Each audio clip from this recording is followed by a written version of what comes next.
Boa noite, estou eu aqui novamente para falar um pouquinho sobre alguma indicação de um livro sobre gestão. Quando eu comecei a me interessar pelo assunto, um dos primeiros livros que chegou até minhas mãos foi o do Stephen Covey, chamado Os 7 Hábitos das Pessoas Altamente Eficazes. É um livro, esse é grande, é um livro bastante extenso, né? Mas de excelentes conselhos e excelentes dicas, e um livro que vale muito a pena você ter em sua biblioteca e você ler devagar, com o tempo, e voltar a ele quando precisar. Eu vou falar rápido quais são os 7 hábitos e depois eu vou pensar algumas frases importantes que eu achei legal do livro. O primeiro hábito é: seja proativo. O segundo seria: comece com o objetivo em mente. Depois, vá sempre pelo o mais importante. Primeiro, o que é mais importante. Pense ganha-ganha. Depois eu vou falar mais a miúdo sobre o que vem a ser isso. Procure primeiro compreender antes de ser compreendido. Crie sinergia. E o último seria: afine o instrumento. É uma retórica, na verdade é um ciclo PDCA. Afine o instrumento quando você chega ao final de todos esses hábitos e você já tem oportunidade de melhoria, você já sabe mais ou menos o que você quer com relação a todos eles, e você começa o ciclo novamente dos hábitos, né? E uma das coisas que ele começa também a comentar no livro é: reduza as suas expectativas. Por que nós temos tantos problemas às vezes? Porque nós criamos expectativas demais, tantas vezes com relação a nós mesmos, como com relação aos outros. E aí que vem a frustração, o sentimento de não ter conseguido fazer alguma coisa, porque você criou expectativas demais com relação ao que você tem que fazer. Então diminua essa ansiedade, diminua todo esse que eu acho que eu tenho que fazer. Vá no seu tempo, né? Faça o melhor que você puder, sempre no seu tempo. E aí ele fala a natureza humana, né? Que nós temos que nos preocupar com 4 fases: o corpo, a mente, o coração e o espírito. Você estando bem nessas 4 fases, você está inteiro como pessoa, né? Corpo, cuide do seu corpo, da sua parte física, porque ele que é o teu sustento, né? Ele que te apresenta de primeira, o teu corpo. A mente, tenha sempre ela bem iluminada, calma, tranquila, para que você tome as decisões de maneira correta, né? O coração é onde moram os sentimentos, né? Existe essa parte romântica, digamos assim, que o coração traz os sentimentos. Então dê atenção à sua intuição, ao que você pensa, à maneira que você extravasa toda essa parte sua, né, como pessoa. E o espírito, não vou entrar em religião aqui, eu acho que todo ser humano tem que ter fé, né? A fé realmente, o ditado popular diz muito: a fé remove montanhas. Então essa parte espiritual é bom que seja forte em cada um. Depois, quando ele fala em hábito, né, como se cria um hábito, diz que se você fizer a mesma coisa durante um período de 21 dias, aquilo se torna um hábito. São teorias, né? Então, quando você tem o seu pensamento, você vai mudar uma ação. A ação, se você fizer repetidamente, se torna um hábito. O hábito, ele molda o seu caráter, e o seu caráter é que vai direcionar o seu destino. Porque às vezes a pessoa ela não entende, ela diz assim: como é que aconteceu isso na minha vida? Ela não sabe que ela foi a própria responsável pelo que está acontecendo na vida dela, porque nós somos responsáveis pelas nossas ações, né? Não existe aquela de você colocar culpa nos outros. Foi culpa do ambiente, foi culpa da família, foi culpa... O ser humano sempre quer culpar o outro, né? Ele nunca assume que é ele mesmo responsável por todos os acertos e os erros da sua vida. Quando você parte do autoconhecimento, é você saber quem você é, para onde você quer ir, você procura buscar, né, Porque toda mudança ela só ocorre de dentro para fora, né? Então, para fazer acontecer a mudança, você tem que primeiro se conhecer. Então, você vai buscar dentro de você tudo as tuas crenças, teus valores, né? Aquilo que você realmente acha que é importante. E você vai ver que tudo isso direcionou a maneira como você tomou a sua ação e se responsabilizar por isso, né? Quando você cria um hábito, também tem um acrônimo muito importante que as pessoas, alguns já conhecem, que é o CHA, né? O C seria de conhecimento, o A de habilidade e A de atitude, né? Ação. Então, o conhecimento é o que fazer, né? A habilidade é como fazer e o querer fazer vem da atitude. E eu digo que essa é a parte mais importante. Não adianta você ter mestrados, doutorados, conhecimento abundante, você ter habilidade, gostar daquilo que você faz, né? Se você não tem atitude nenhuma, você vai ficar sempre no mesmo lugar, você não vai sair dele, né? Então, o mais importante de todos esses três é a atitude. Ele fala também de uma parte muito importante que eu não tinha noção quando eu era mais novo, e é realmente assim que se processa a vida. Você tem a fase da dependência, né? Quando você nasce, você é totalmente dependente da sua mãe, do seu pai, né? Você está naquela fase que você precisa de se amamentar, você precisa ser educado, uma fase de dependência.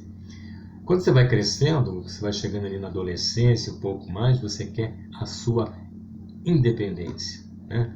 Você quer ser dono do seu próprio nariz. Você vem de uma dependência, que é eu preciso de você, e aí você chega na parte da independência, que é você.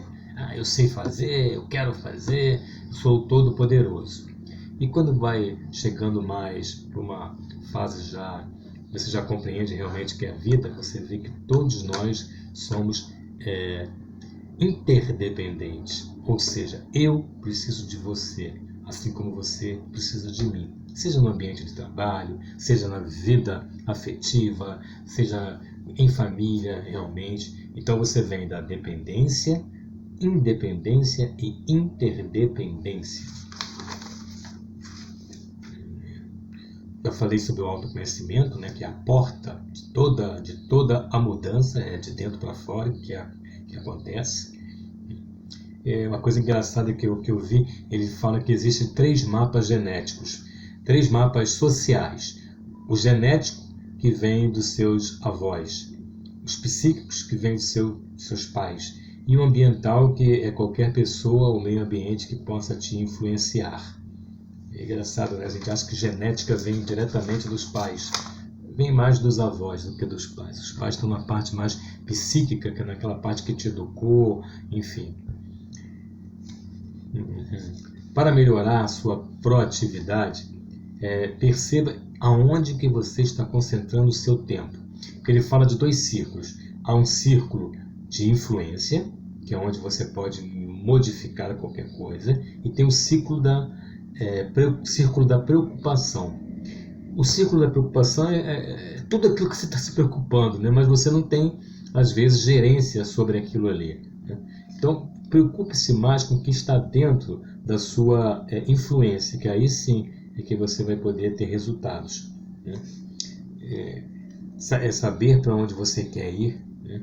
E onde você está, para então dar seus primeiros passos. Quando você fala em começa com objetivo em mente, é isso, é você saber exatamente onde você está, para onde você quer ir e qual é o caminho que você vai trilhar para chegar até lá, né? Saindo do ponto A para o ponto B.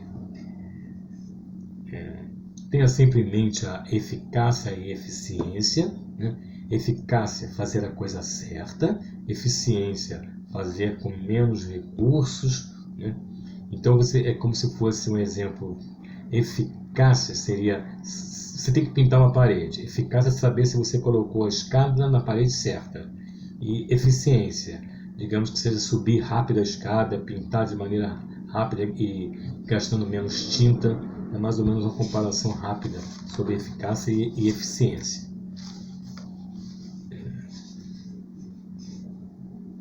Pessoas eficazes, elas vivem voltadas para a oportunidade, né? Elas pensam sempre preventivamente, e aqui, nessa hora, às vezes é preciso dizer aquele famoso não. É você não se sobrecarregar de tarefas, né? Você aprenda a dizer de maneira sutil um não, porque senão é você que vai ficar sobrecarregado e você não vai ser nem proativo, nem vai ser eficaz e nem eficiente. Ele fala bastante sobre os lados do cérebro, né? O lado direito, que é o lado intuitivo, aquele lado que é mais criativo, que está baseado em imagens, e o lado esquerdo é mais lógico, a razão é mais forte, né? Ele vai estar mais, em vez de imagens, ele está mais focado nas palavras. E todos nós temos um lado que é mais dominante. Temos os dois, mas um sempre será mais dominante. Então, por isso que tem tanta gente que age com a lógica e outros agem mais com o lado emocional. Sem envolvimento não há comprometimento, isso é uma coisa comprovada, né? Você tem que estar envolvido e comprometido com a vida, com o que você quer realmente, até com as pessoas que lidam junto com você, né? Faz o que você diz, é o mais importante. Eu vejo muitos chefes que dizem uma coisa, mas fazem outra totalmente diferente. Talvez seja um dos motivos porque nós passamos tantas dificuldades no nosso mundo atual, né? Os nossos líderes, eles não fazem aquilo que eles nos dizem para nós fazermos, né? O ganha-ganha, né, que eu falei que ia falar um pouco mais sobre isso, não queira sempre ter um ganhador ou um perdedor. O ideal é que não seja nem a minha ideia nem a sua ideia, seja a nossa ideia. Então, numa mesa de discussão, procure sempre chegar a um acordo com o outro, né? Não queira dizer que você é o mais poderoso, não queira ser autoritário, e também não seja aquele cara que abaixa a cabeça para a ideia do outro, né? Discuta bastante para que vocês cheguem, se tiver 2 ou 3 ou 4 pessoas discutindo, cheguem juntas a um acordo, ok? Procure primeiro compreender para depois ser compreendido. É o famoso ouvir, né? Tem muita gente hoje que não ouve, né, com atenção o outro. Ele já está pensando no que ele vai responder, ou então ele finge que está ouvindo, ele está preocupado com outro assunto. Quando tiver para discutir algo com alguém, olhe essa pessoa nos olhos e diretamente, né? E procure compreender ela primeiro, né? A empatia, coloque-se no lugar dela, veja quais são os motivos que a levaram a tomar determinada atitude. Não saia atropelando essa parte do outro. Primeiro compreenda, para depois você ser compreendido. Isso é importante. A sinergia, o todo é sempre maior do que o individual, né? Se eu pegar aquilo que eu tenho de bom com o que a minha equipe, cada um dos membros da minha equipe tem de bom também, a gente vai longe. Mas se eu quiser ser o ente sozinho, só vou ter uma parte, não vou ter a outra. Então, busque sempre a sinergia, busque sempre fazer com que o seu grupo esteja unido, esteja no mesmo modo de pensar, na mesma vibração. Ok? E no fim ele diz uma frase que eu guardo sempre, que nós não somos seres humanos passando por uma experiência espiritual. Pelo contrário, nós somos seres espirituais passando por uma experiência humana. Esse é um pensamento que ele diz ao final do livro. Então, eu acho que vale a pena ler. Esse livro é da editora Best Seller, tá? Stephen Covey, Os 7 Hábitos das Pessoas Altamente Eficazes. Realmente eu acho que ele esmiuça muito bem cada um desses hábitos, e você vai ver que não é tão difícil assim, basta você querer mudar e fazer a diferença. Então lembre-se sempre do seu autoconhecimento, de você querer que a mudança aconteça primeiro em você para depois acontecer no que está à sua volta, ok? Espero que vocês tenham gostado e até a próxima. Eu estou aqui no YouTube, curtam aqui, se inscrevam aqui embaixo no canal, apertem o sininho, né, para que a gente possa voltar aqui com outras informações, com outros bate-papos como esse. Boa noite, até breve.